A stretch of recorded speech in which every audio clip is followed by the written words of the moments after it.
नमस्कार दोस्तों, एक बार फिर से आप सभी का स्टडी 91 परिवार में बहुत बहुत स्वागत है। और जैसा कि आप सब जानते हैं, देख पा रहे होंगे कि आज मैं आप सबके सामने रीजनिंग एसएससी जीडी का एक नया चैप्टर लेकर आया हूं, जो बहुत ही अच्छा और शानदार चैप्टर होता है, जिसका नाम है डाइस। डाइस मतलब पासा। और आज जो क्लास होगी पासे की, वो बेसिक क्लास होगी। और बेसिक क्लास को आज हम लोग जो है पढ़ेंगे, और इसके बाद फिर धीरे धीरे हम लोग क्या करेंगे, आगे जो है मूव ऑन करेंगे। तो चलिए दोस्तों, आप सभी लोग जल्दी से तैयार हो जाइए और इस क्लास को, इस सेशन को हम लोग जो है स्टार्ट करेंगे। तो थोड़ा सा आज डाइस के लिए हम बेसिक कॉन्सेप्ट को जानते हुए हम लोग क्या करेंगे, धीरे धीरे क्या करेंगे, आगे जो है बढ़ने वाले हैं। ठीक है, तो देखिए मैं आप सबको बता दूं कि डाइस में जो है कुछ बातों का ध्यान देना होता है। और ये देखिए, डाइस एक बहुत ही आसान चैप्टर होता है, नॉर्मल चैप्टर होता है। ये रूल के ऊपर डिपेंड करता है। तो कुछ रूल्स होते हैं जो मैं आपको यहाँ पर बताऊंगा, उन रूल्स को आपको ध्यान से समझना होगा। और अगर आप सब वो समझ गए तो डाइस से आसान चैप्टर कुछ नहीं होता। और फ्री का नंबर होता है, ये जान लीजिए। किसका? फ्री का नंबर होता है। आपको अगर कॉन्सेप्ट और रूल बढ़िया से पता चल जाएगा तो आप क्वेश्चन को देखोगे और आंसर करोगे विदाउट पेन एंड पेपर। आपको आवश्यकता पेन की भी नहीं है, पेपर की भी नहीं है। आप सिर्फ दिमाग से, आंखों से देखकर प्रश्न को आप सॉल्व करोगे डाइस के। लेकिन उससे पहले आपको मुझे जो है कम से कम 4 से 5 घंटे का समय देना होगा। और अगर 4 से 5 घंटे का समय आप देंगे, और एक दिन में 1 घंटा ही आपसे लूँगा, उससे ज़्यादा नहीं लूँगा। और इसी प्रकार से जो है मैं 4-5 क्लासेस बनाने के बाद इस चैप्टर को मैं क्या करूँगा, कंप्लीट करूंगा। ठीक है दोस्तों, तो चलिए आज की शुरुआत करते हैं और डाइस को जो है आगे लेकर चलते हैं और देखते हैं कि इसको आगे कैसे ऐसे प्रश्नों को करना है और कैसे जो है समझना है। तो चलिए स्क्रीन पे प्रश्न आपके सामने, जैसे हम लोग पढ़ रहे हैं डाइस। क्या पढ़ रहे हैं? डाइस। और डाइस को हिंदी में हम सब क्या बोलते हैं? डाइस को हिंदी में हम सब क्या बोलते हैं? पासा। डाइस को हम लोग क्या बोलते हैं? पासा। तो चलिए डाइस पासे की शुरुआत करते हैं और देखते हैं कि ये हमको जो है किस लेवल तक लेकर जाता है। ठीक है, तो देखिए पासे की अगर दोस्तों बात करें तो पासा कितने प्रकार का होता है, पहले हम बात करते हैं। पासा क्या होता है? क्या होता है पासा, उसको पहले समझते हैं। तो पासा होता है ऐसी त्रियामी आकृति, ध्यान से समझना, बहुत बेसिक से लेकर चलूंगा। ऐसी त्रियामी आकृति, ऐसी त्रियामी आकृति, ऐसी त्रियामी आकृति जिसकी लंबाई, जिसकी लंबाई, चौड़ाई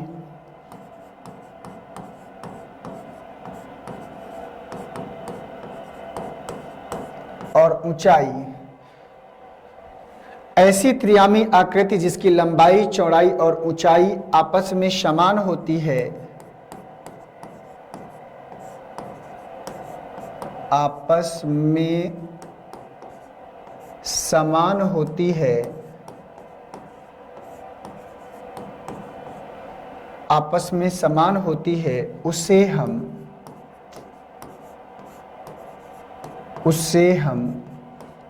पासा कहते हैं। उसे हम पासा कहते हैं।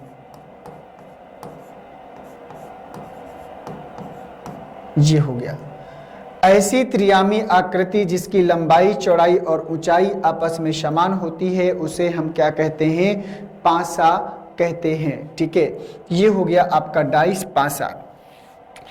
अब जैसे मान लीजिए आप लोगों ने फॉर एग्जाम्पल अगर देखा होगा, जैसे एग्जाम्पल में बात करें लूडो की गोली। लूडो की गोली आप सब ने देखा होगा, लूडो आप सब खेलते हैं। लूडो की गोली, लूडो की गोली जो होती है वो पासे का हुबहू एक क्या होती है? रूप होती है। लूडो की जो गोली होती है वो पासे का हुबहू एक क्या होती है? रूप होती है। क्योंकि लूडो की गोली में आपने देखा होगा कि वहां पर आपके जो है एक पासा जो होता है वो टोटल 6 सतहों से मिलकर बनता है। कितनी सतहों से मिलकर बनता है? 6 सतहों से। देखो यहाँ पर जैसे मान लीजिए एक डाइस की बात करें, एक पासे में 1 से 6 तक अंक जो है अंकित होते हैं। ये बात आपको दिमाग पे फीड कर लेना है। एक पासे में जो है 1 से लेकर 6 तक के अंक अंकित होते हैं। एक पासे में 1 से लेकर 6 तक के अंक क्या होते हैं, अंकित होते हैं। ये बात आपको ध्यान से देखना है, ठीक है। ये आपका एक डाइस है, ये आपका क्या है, एक डाइस है, एक पासा है, जिसकी लंबाई, चौड़ाई और ऊंचाई तीनों आपस में क्या होती है, समान होती है, उसे हम पासा कहते हैं। यहां पर आपको ध्यान देना है कि एक पासे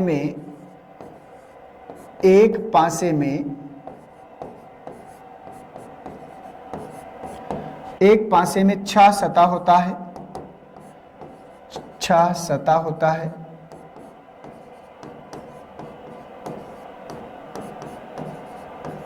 ये हो गया। और दूसरा, एक पासे में 6 सतह होता है, दूसरा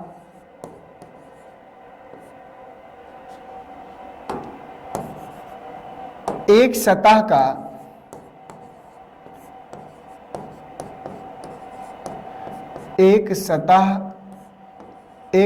की 4 पड़ोसी सतह,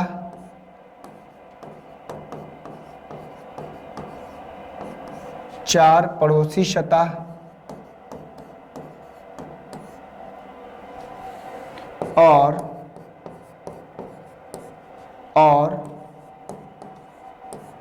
एक विपरीत सतह होती है, एक विपरीत सतह होती है।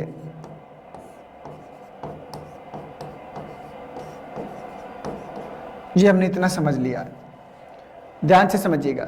मैंने कहा कि एक पासे में 6 सतह होती हैं, एक सतह की 4 पड़ोसी सतह और एक विपरीत सतह होती है। ये बात आपको दिमाग में फिट कर लेना है।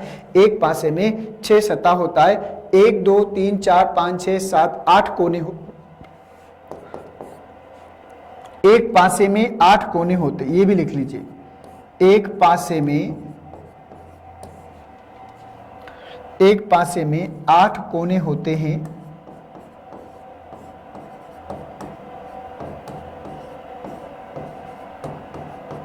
एक पासे में 8 कोने होते हैं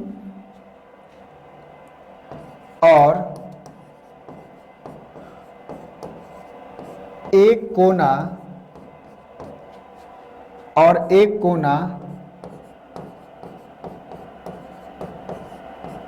4 सतहों से, और एक कोना 4 सतहों से मिलकर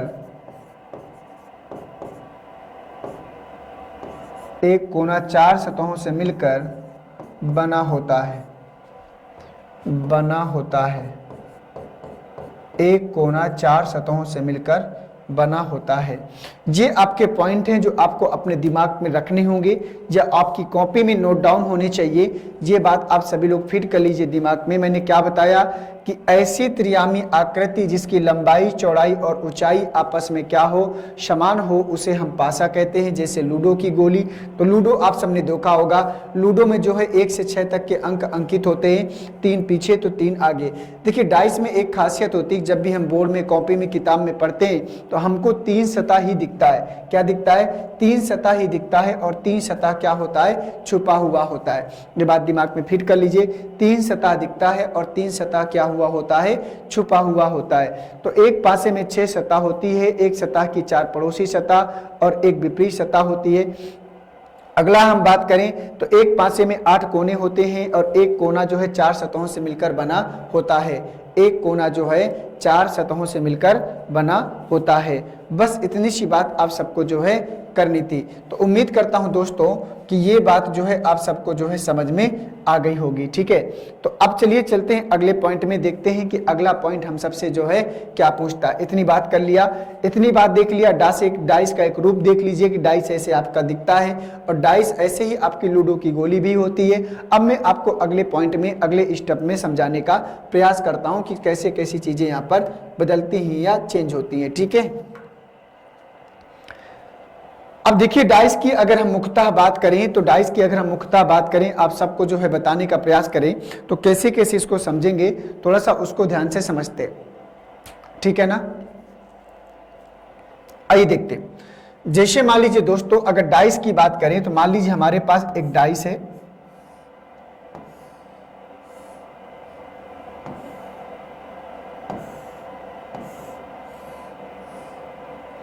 ये मान लीजिए हमारे पास क्या है, एक डाइस है, ठीक है, और डाइस में टोटल 6 सरफेस होता है, कितना 6, ये आपका जो है होता है, ये जो सरफेस आपकी होती है इसको बोलते हैं फ्रंट, ये क्या है, इसको बोलते हैं फ्रंट, ठीक है, और फ्रंट के जो पीछे जो आपको दिख नहीं रहा इसको हम लोग बोलते हैं बैक, ये जो आपका होता है टॉप, इसके नीचे जो आपको दिखता नहीं वो बॉटम, और ये जो सरफेस है इसको बोलते हैं राइट, और इसके जो इधर सबसे सरफेस होता है इसको क्या बोलते हैं, लेफ्ट।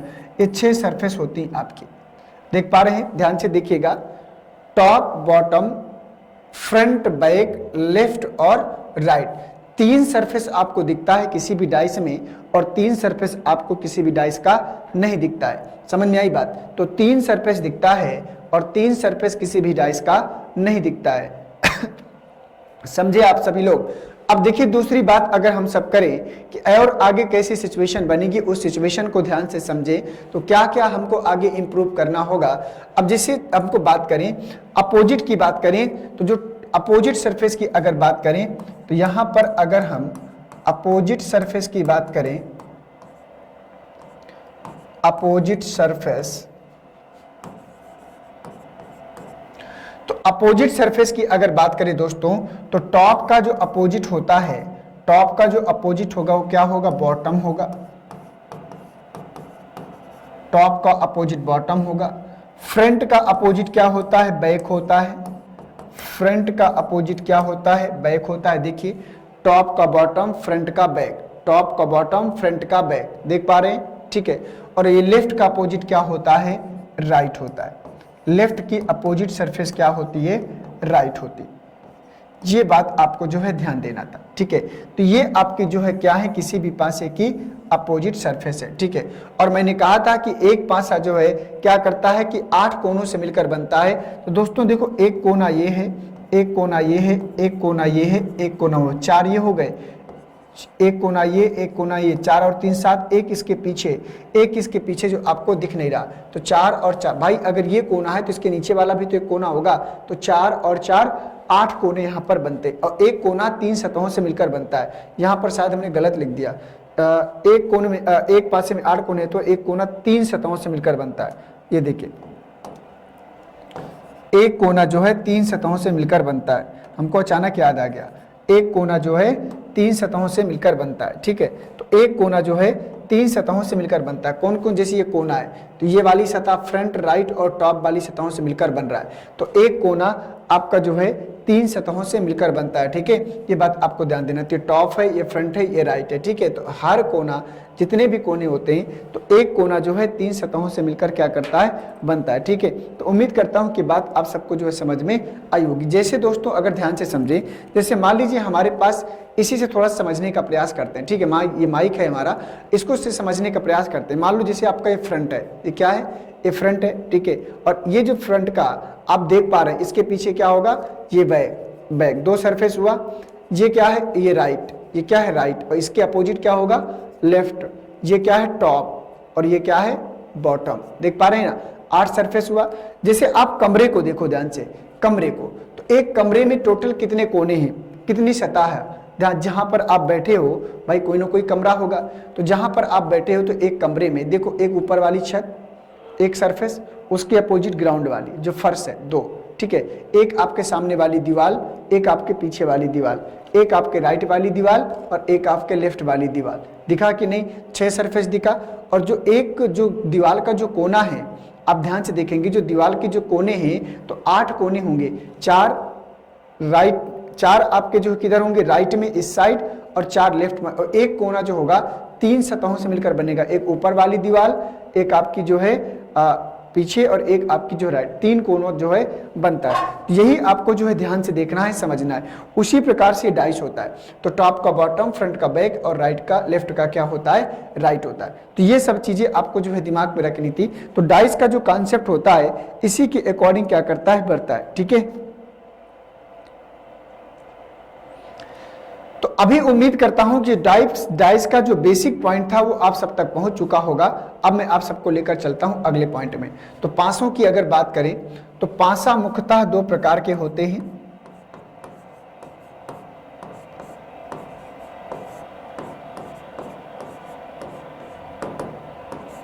पासा मुख्यतः दो प्रकार के होते हैं।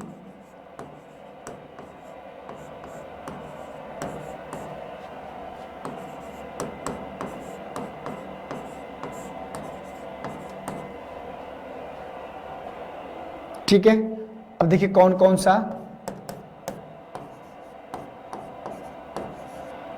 एक आपका होता है मानक पासा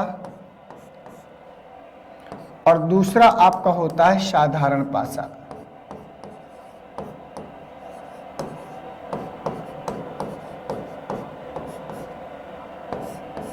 साधारण पासा, ठीक है। एक आपका होता है मानक पासा और एक आपका होता है साधारण पासा, ठीक है। मानक पासा को हम लोग बोलते हैं स्टैंडर्डाइज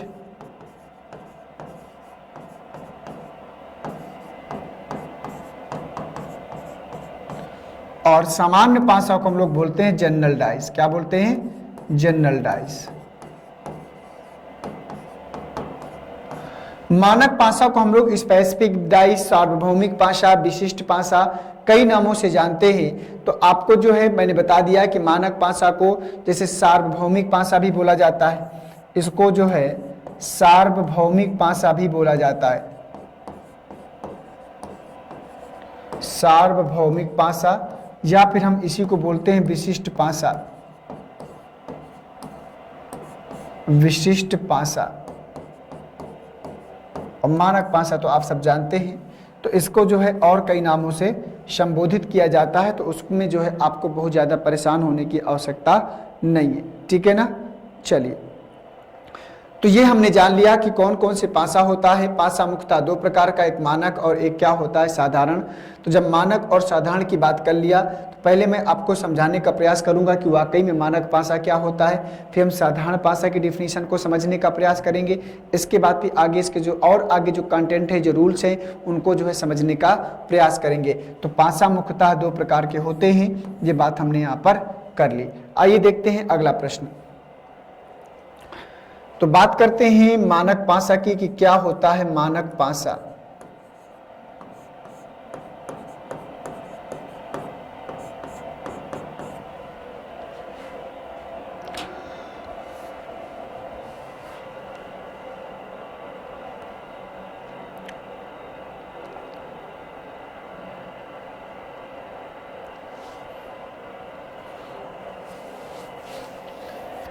आइए देखते हैं कि मानक पासा की अगर बात करें तो मानक पासा ऐसा पासा, ऐसा पासा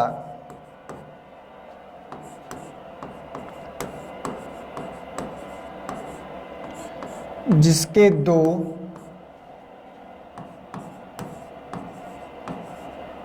निकटवर्ती, निकटवर्ती का मतलब होता है समीप या पास, जिसके दो निकटवर्ती फलकों पर, फलक मतलब सतह, निकटवर्ती फलकों पर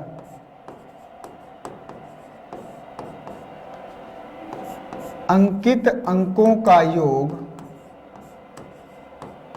निकटवर्ती फलकों पर अंकित अंकों का योग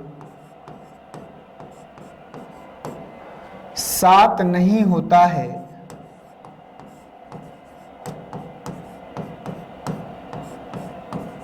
निकटवर्ती फलकों पर अंकित अंकों का योग 7 नहीं होता है,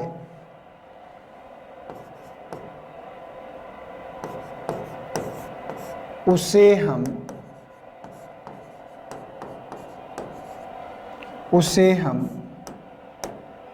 मानक पासा कहते हैं।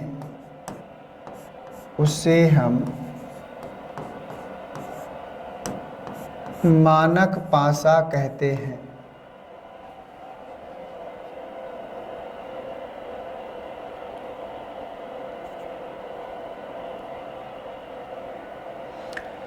ऐसा पासा जिसके दो निकटवर्ती फलकों पर अंकित अंकों का योग 7 नहीं होता है, उसे हम क्या कहते हैं?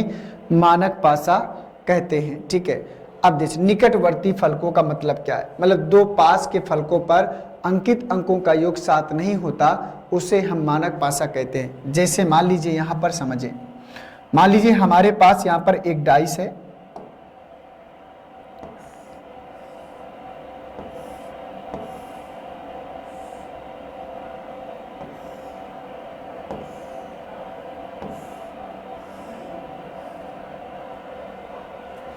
ये आपके पास एक डाइस है, ठीक है।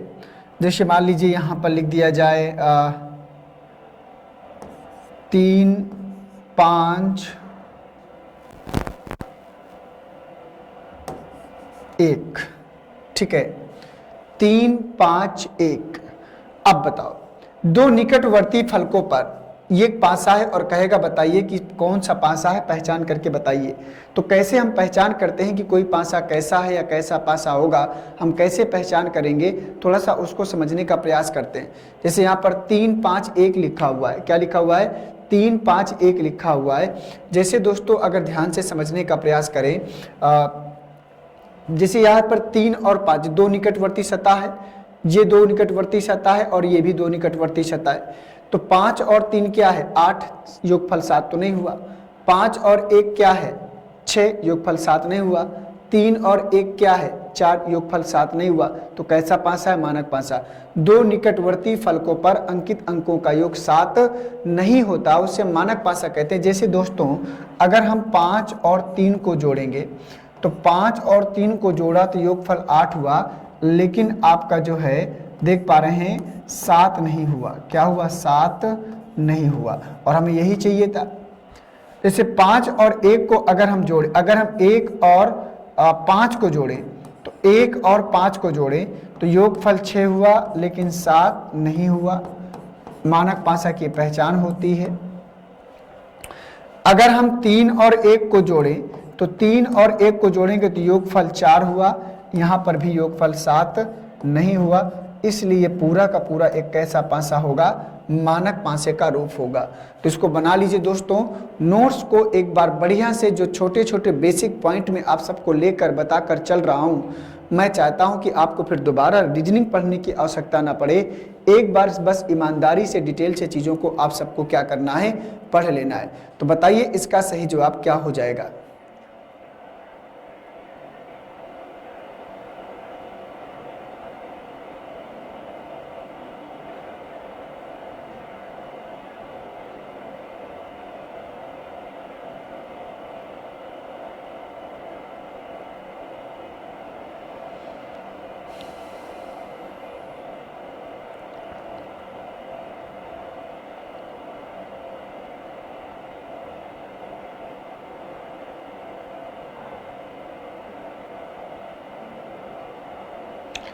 बना लिया।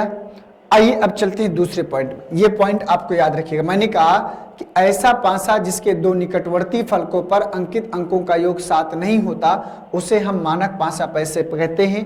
दो निकटवर्ती फलकों पर अंकित अंकों का योग 7 नहीं होता, उसे हम मानक पासा कहते हैं। दूसरा पॉइंट ये है, फिर से मानक पासा की ही बात करेंगे।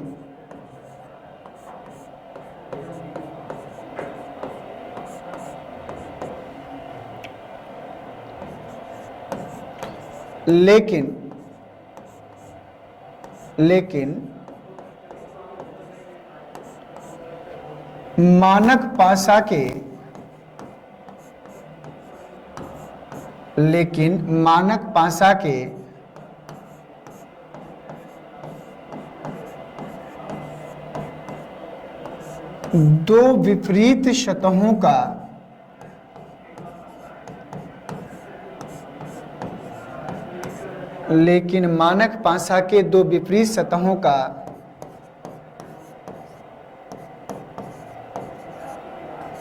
योगफल सदैव 7 होता है।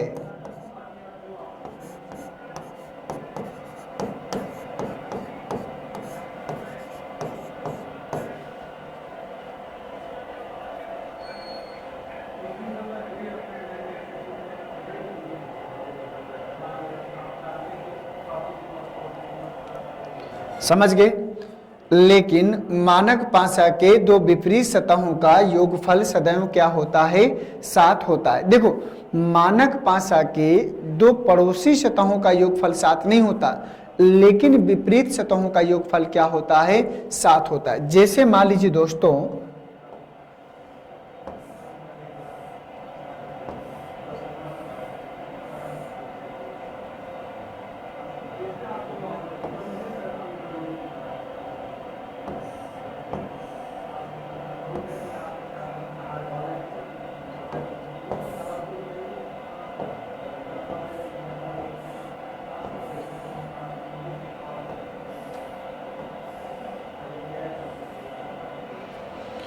ये आपके सामने एक डाइस बन गया। जैसे मान लीजिए यहाँ लिखा है 2, 4 और 6। पहले आप इसकी पहचान करो, ये पासा कैसा है, मानक है कि साधारण है। पहले आप इसकी पहचान करो कि पासा कैसा है, कि मानक है कि साधारण है। तो 2, 4, 6 हमारे सामने है, क्या है, 2, 4, 6 हमारे सामने है। तो 4 और 2 6, 6 और 4 10, 6 और 2 8। कहीं पर योगफल 7 नहीं हुआ। अगर योगफल 7 नहीं हुआ तो कैसा पासा होगा, ये मानक पासा होगा। हमने क्या लिखा यहाँ पर कि मानक पासा के दो विपरीत सतहों का योगफल सदैव क्या होता है, 7 होता है। तो जैसे हमको 4 का अपोजिट पता करना हो, हमको अगर 4 का अपोजिट पता करना हो तो 4 में हम कितना जोड़ दें, तो 4 में हम 3 जोड़ देंगे तो योगफल 7 मिलेगा। तो 4 का विपरीत क्या होगा, 3 होगा।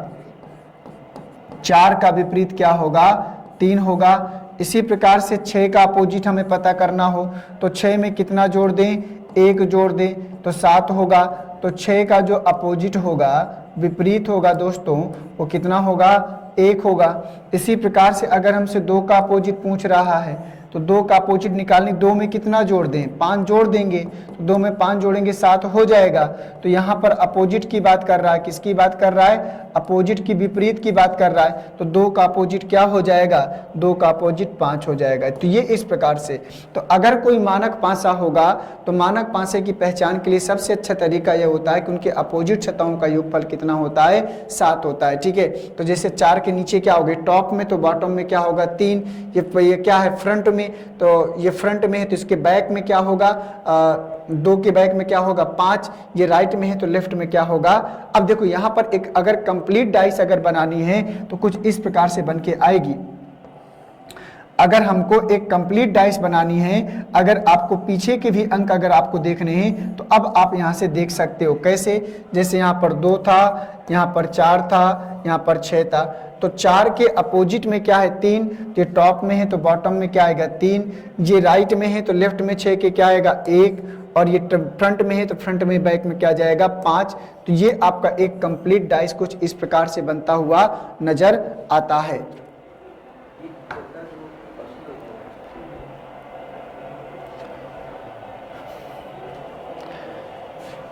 तो यहां पर भैया हमने देख लिया कि जब अगर इस सिचुएशन में प्रश्न बनता है तो हमें क्या करना है, 2 4 6 1 3 5 की जो सिचुएशन और कंडीशन बनती है हमको उसी लेवल पर लेकर चलना होता है। देखो मैंने आपको जैसे बताया था कि अगर किसी पासे की जो 3 सरफेस होता है वही दिखता है और 3 सरफेस क्या होता है, छिपा होता है। ठीक है, लेकिन अगर इस सिचुएशन में डाइस हमको मिलती है तो हम इसके पीछे की सरफेस को, सतहों को क्या कर सकते हैं, देख सकते हैं। ठीक है भैया, चलिए।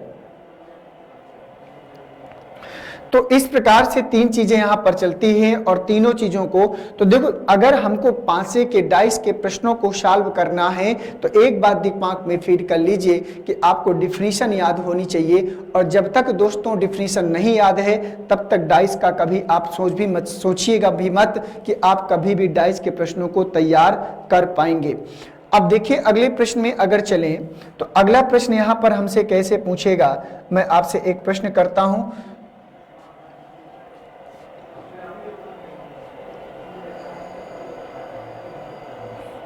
एक प्रश्न है आपका, मानक पासे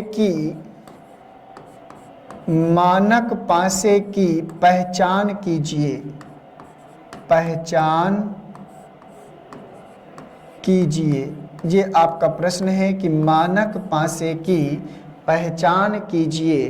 तो चलिए पहचान कीजिए, बताइए मानक पासे की पहचान कीजिए। चलो 4 डाइस मैं आपको बना के देता हूं यहीं पर।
ये बन गया। 4 ऑप्शन है आपके पास, ये ऑप्शन ए है, ये ऑप्शन बी है, ये ऑप्शन सी है और ये ऑप्शन क्या है, डी है। अब इसमें से आपको क्या करना है, मानक पासे की पहचान करना है। तो चलो करके बताओ, और इसमें बताओ कि इनमें से कौन सा ऐसा है जो मानक पासा है। बताइए जल्दी से, इनमें से कौन सा ऐसा है जो मानक पासा है।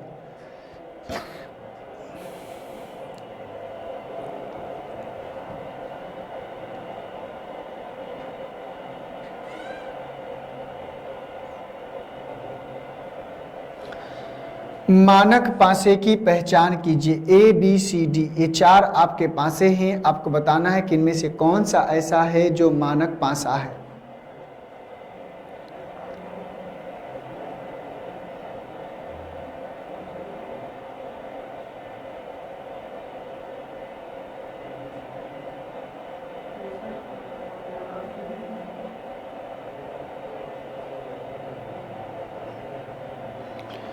आइए अब देखते हैं, प्रश्नों को सॉल्व करते हैं, समझने का प्रयास करते हैं। तो मानक पासे की पहचान कीजिए, ऐसा प्रश्न बोल रहा है। तो ए बी सी डी ये हमारे पास 4 क्या है, ऑप्शन है।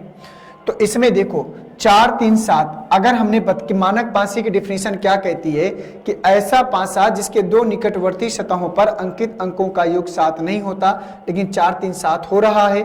तो अगर दोस्तों 4 3 7 हो रहा है तो फिर ये मानक पासा की कैटेगरी से बाहर होगा।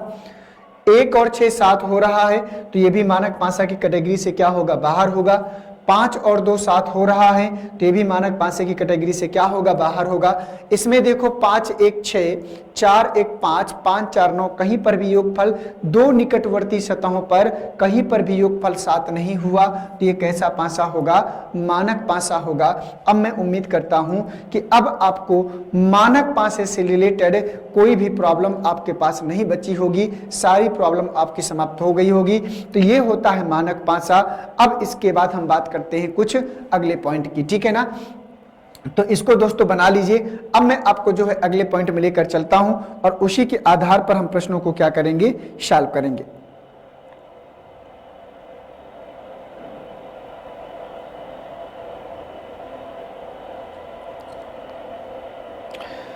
तो चलिए अब दूसरा पॉइंट है आपका मानक पासे का समूह। उसकी हेडिंग डालते हैं, देखते हैं क्या है मानक पासे का समूह।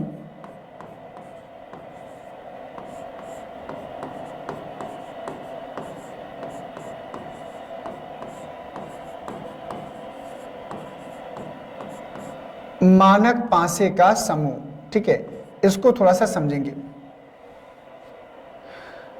तो इसकी डिफिनेशन में आपके लिख देता हूं, एक बार आप लोग ध्यान से समझ लीजिएगा।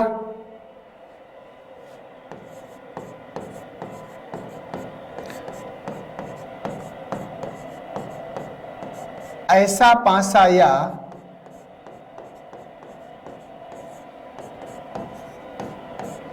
ऐसा पासा या ऐसा पासा या पासे का समूह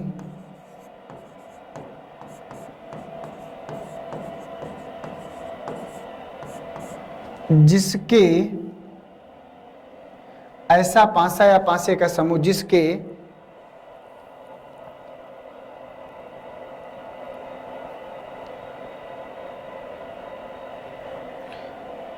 ऐसा पासा या पासे का समूह जिसमें, जिसके नहीं जिसमें, जिसमें समूह के, जिसमें समूह के सभी सदस्य, जिसमें समूह के सभी सदस्य, जिसमें समूह के सभी सदस्य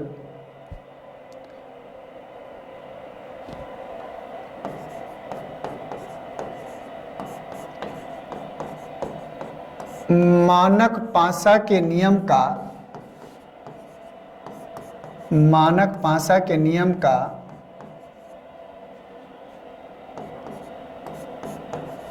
पालन करते हूं, पालन करते हैं, उसे हम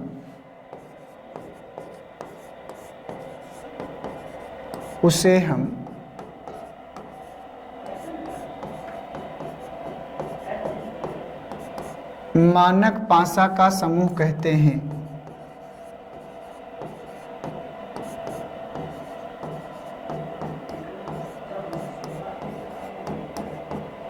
उसे हम मानक पासा का समूह कहते हैं।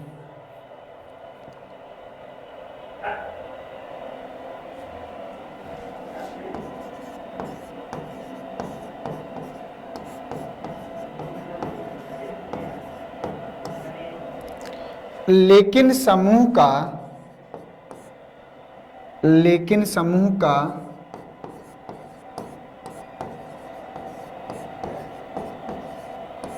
कोई भी एक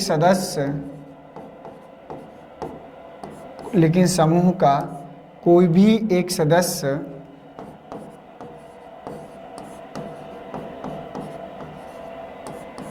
यदि मानक पासा के नियम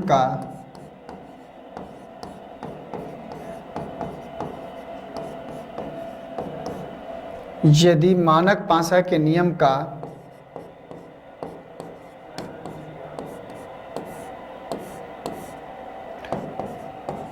पालन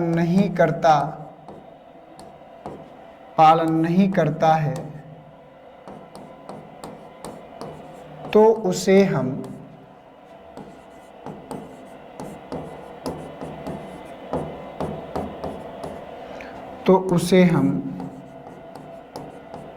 सामान्य पासा का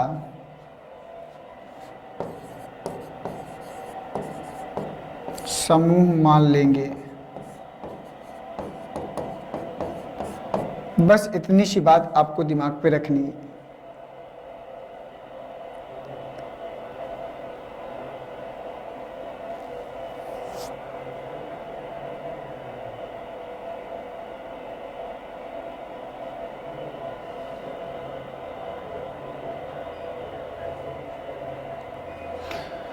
तो दोस्तों यहां पर हमने लिखा कि ऐसा पासा या पासे का समूह जिसमें समूह के सभी सदस्य मानक पासा के नियम का पालन करते हैं उसे हम मानक पासा का समूह कहते हैं। लेकिन समूह का कोई भी एक सदस्य यदि मानक पासा के नियम का पालन नहीं करता है तो उसे हम सामान्य पासा का समूह क्या करेंगे, मान लेंगे। मतलब अगर कोई डाइस है आपके सामने, 3-4 डाइस मान लीजिए आपके सामने आया, तो अगर कहेगा कि बताइए कैसा समूह है, मानक का है कि सामान्य का है, कि तो आपको ध्यान देना है कि अगर जितने भी डाइस हैं अगर सारे के सारे मानक पासा के नियम का पालन करेंगे तो मानक पासा का समूह होगा। और अगर भले ही उनमें से कोई एक भी व्यक्ति, एक भी डाइस, एक भी सदस्य अगर मानक पासा के नियम का पालन नहीं करता तो फिर वो मानक पासा का समूह नहीं कहलाएगा, वो कैसा चला जाएगा, सामान्य पासे में चला जाएगा। वो सामान्य पासा का समूह क्या करेगा, कहलाने लगेगा। ठीक है, ये बात आप लिख लीजिए, समझ लीजिए। मैं आपको एग्जाम्पल के रूप में लेकर चलता हूँ, इसका स्क्रीनशॉट लो या लिखो, जैसा भी आपको करना है इसको करो, फिर मैं आपको एग्जाम्पल के रूप में आगे लेकर चलता हूँ, बताता हूँ कि इसको कैसे करना है।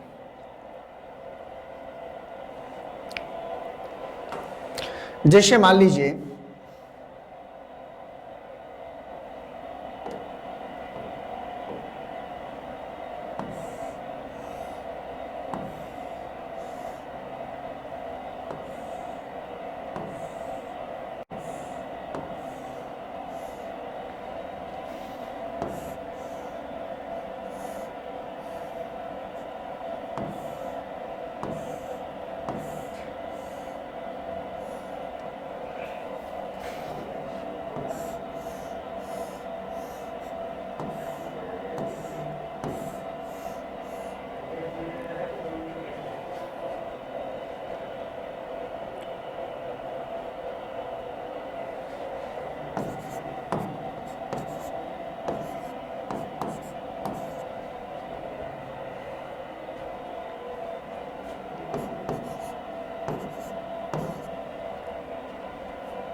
अब देखो, इसको ध्यान से देखो, समझो पहले।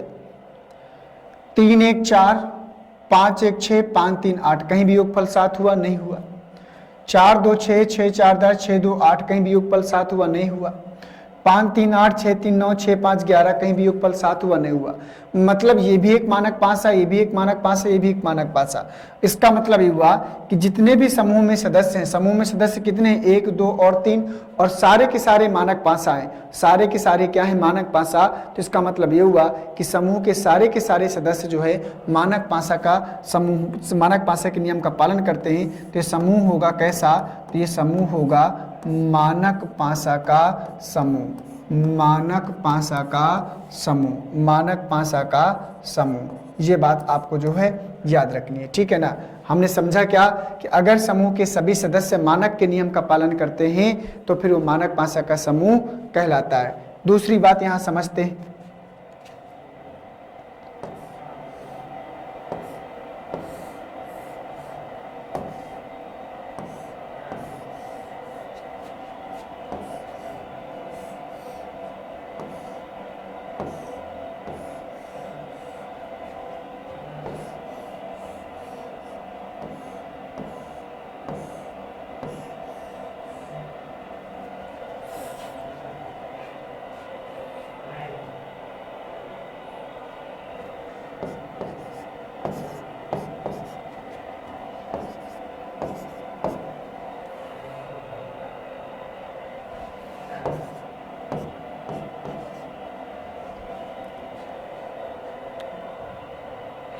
अब ध्यान से देखो भाई, अब इस समूह को ध्यान से देखो, ये कैसा पासा है, 6 5 11, 5 4 9, 6 4 10, ये मानक पासा है।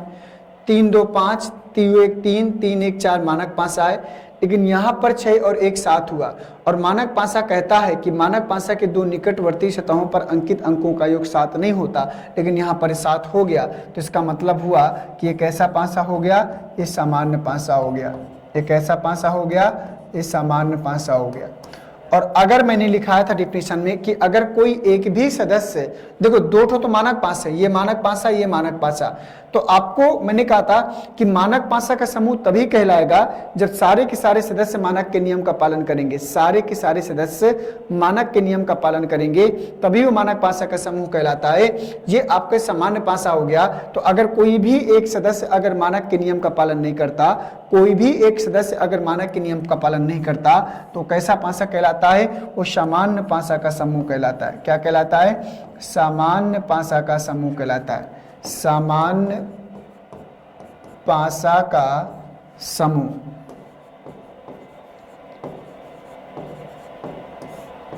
ये हो गया सामान्य पासा का समूह, बस ये काम करना था। तो अगर कोई भी एक सदस्य अगर मानक पासा के नियम का पालन नहीं करता तो फिर वो सामान्य पासा का समूह कहलाता है। ठीक है, हो गया कंप्लीट।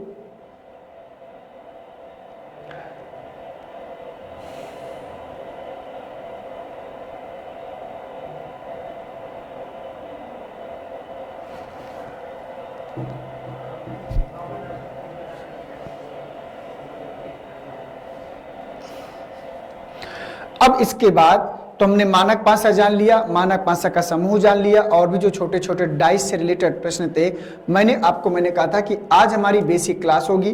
तो बेसिक क्लास में हमने इतनी बातें जान ली। अभी हमको एक बात और जाननी है, और वो बात क्या है, वो बात है सामान्य पासा। क्या होता है सामान्य पासा, इसको भी तो जानना है। तो चलो इसको जानते हैं कि सामान्य पासा क्या होता है।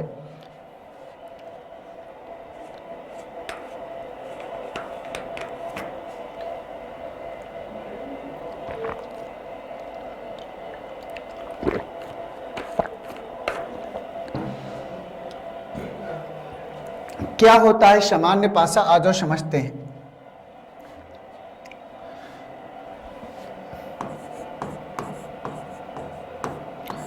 ऐसा पासा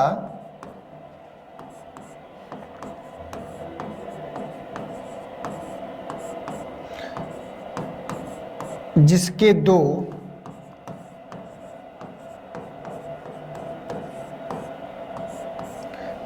दो निकटवर्ती फलकों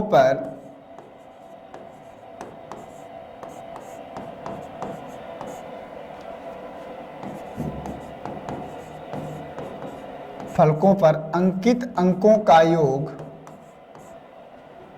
अंकित अंकों का जिसके दो निकटवर्ती फलकों पर अंकित अंकों का योग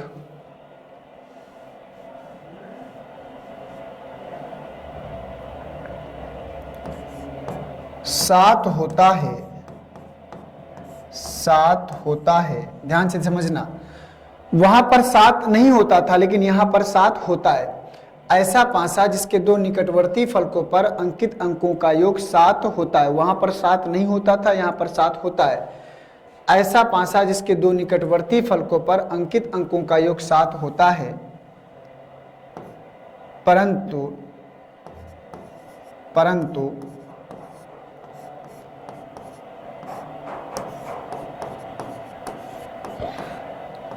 विपरीत सतहों का योग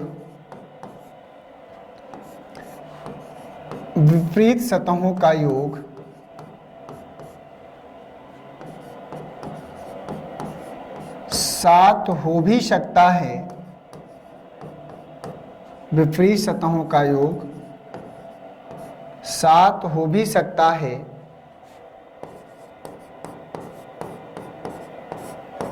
और नहीं भी। ये बात आपको ध्यान देना है। मानक पासा में क्या था कि विपरीत सतहों का योगफल 7 होता ही होता है, लेकिन यहां पर विपरीत सतहों का योग 7 हो भी सकता है और नहीं भी। तो दोनों बातें यहां पर आपको जो है ध्यान रखना है।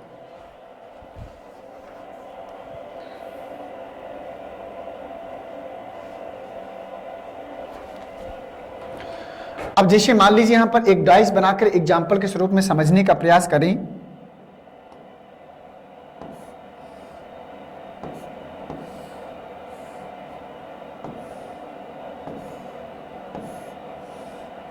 ठीक है, मान लीजिए डाइस है, ठीक है, यहां लिखा है 5, 2 और 6।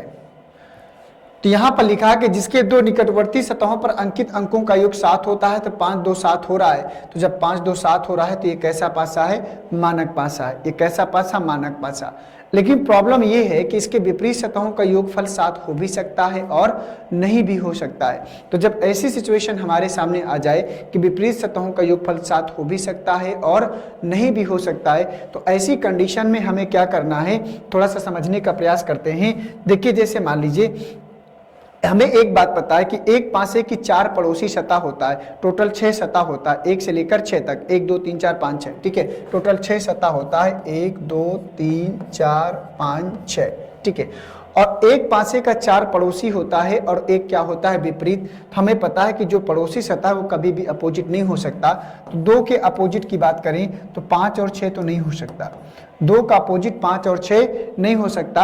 अब कौन सी सरफेस नहीं दिख रही? यहाँ पर 1 नहीं दिख रही, या क्या नहीं दिख रहा, 3 नहीं दिख रहा, और या 4 नहीं दिख रहा। तो यही हम कहेंगे 2 का अपोजिट या तो 1 होगा या 3 होगा और या फिर 4 होगा। गारंटी के साथ हम कुछ नहीं कह सकते। इसी प्रकार से 5 का अपोजिट की बात करेगा तो 5 का अपोजिट 2 और 6 तो नहीं हो सकता। तो क्या होगा? या तो फिर 1 होगा, या क्या होगा? 3 होगा, या क्या होगा? 4 होगा। ठीक है, 6 के अपोजिट की बात करेगा तो 6 का अपोजिट 5 और 2 तो नहीं हो सकता। 5 और 2 तो नहीं हो सकता। तो या तो फिर क्या होगा? या तो 1 होगा, या 3 होगा, और या फिर 4 होगा। बस इससे ज़्यादा आप कुछ नहीं बता सकते। ऐसी सिचुएशन में इससे ज़्यादा आप कुछ भी नहीं बता सकते। अब इनमें से कौन किसका विपरीत सतह क्या अपोजिट होगा, इससे ज़्यादा हम यहाँ पर नहीं बता सकते। क्यों? क्योंकि इसके विपरीत सतहों का योगफल भाई हो भी सकता है और नहीं भी हो सकता है। बस ये बात आप सबको जो है ध्यान देना है। ठीक है दोस्तों, तो ये हो गया आपका मानक पासा और साधारण पासा, सामान्य पासा। तो सामान्य पासा जनरल डाइस, मानक पासा स्टैंडर्ड डाइस, दोनों की हमने जो है अलग अलग पॉइंट ऑफ व्यू से बात किया है और दोनों को बढ़िया से समझने का प्रयास किया है। तो दोस्तों मैं उम्मीद करता हूँ कि ये जो क्लास है आपकी डाइस वाली, इसको बहुत ही शानदार तरीके से, तो जितनी भी चीज़ें मैंने आपको बताई है बेसिक तरीके से, उनको समझने का प्रयास करिएगा, उसको बाय नोट्स बनाने का प्रयास करिएगा। अगर ये बेस आपको तैयार हो गया, इसके बाद जब मैं अगली क्लास लेकर आऊँगा तो उसमें रूल्स बताऊँगा कि डाइस में कैसे रूल्स बनते हैं, क्या करना होता है, कैसे प्रश्नों को सॉल्व करना है। तो धीरे धीरे आपका जो है इंटरेस्ट बढ़ता जाएगा। लेकिन पहले जो बेसिक सेंचुरी हमने पढ़ाई, बेसिक कॉन्सेप्ट आपको पढ़ाया, वो आपके दिमाग में बढ़िया से फिट होना चाहिए। और जब ऐसा करेंगे तभी चीज़ें क्या होती है? बेहतर होती है। ठीक है दोस्तों, तो चलिए बहुत बहुत आभार आप सभी का, बहुत बहुत धन्यवाद। धन्यवाद। उम्मीद करता हूं कि आप सभी लोग स्वस्थ होंगे और अपनी पढ़ाई और अपनी सफलता की ओर रोज डे बाय डे आप एक कदम आगे बढ़ा रहे होंगे, ऐसा मैं आशा करता हूं।